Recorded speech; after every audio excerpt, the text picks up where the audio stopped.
Bonjour, nous allons parler aujourd'hui des tons voisins. Donc, à quoi ils servent? Donc, les tons voisins, ça sert à avoir un aperçu de là où le compositeur peut aller quand il compose. Donc, dans toutes les tonalités dans lesquelles il peut moduler. Donc, ce sont des tonalités proches.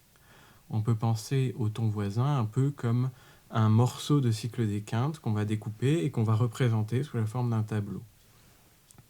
Sur la ligne en haut du tableau vont se trouver les tonalités qui sont majeures.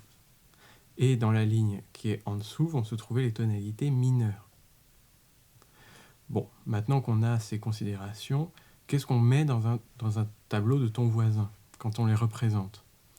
Alors, en haut, donc au milieu, dans la colonne du milieu, on va mettre le ton principal, et puis juste en dessous, le ton relatif.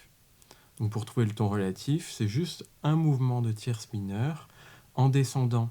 Si on part d'une tonalité majeure pour trouver une tonalité mineure, et en montant, si on part d'une tonalité mineure pour trouver sa tonalité majeure relative.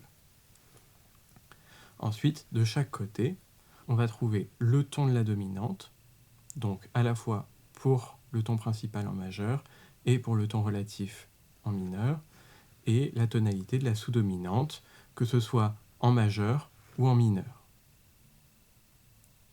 Une fois qu'on a ça, on peut trouver quelque chose qui est intéressant, c'est que si on va vers la droite, on va trouver un dièse de plus.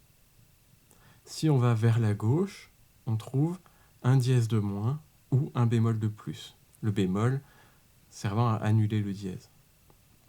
Par exemple, si on est en mi majeur, que je vais représenter donc au milieu en haut, le ton de la dominante va être si majeur, et le ton de la sous-dominante va être la majeure. En si majeur, donc en mi majeur, j'ai bien 3 dièses.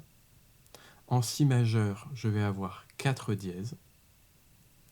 Et en la majeur, je vais avoir 3 dièses. On observe bien cette règle. Un bémol a été annulé du côté gauche, et un dièse a été ajouté du côté droit. Voilà, c'était tout. C'était juste une petite capsule pour apprendre comment on faisait les tons voisins. Et je vais voir si je vous mets quelques extraits pour vous montrer comment on s'en sert en pratique et les modulations que ça peut donner.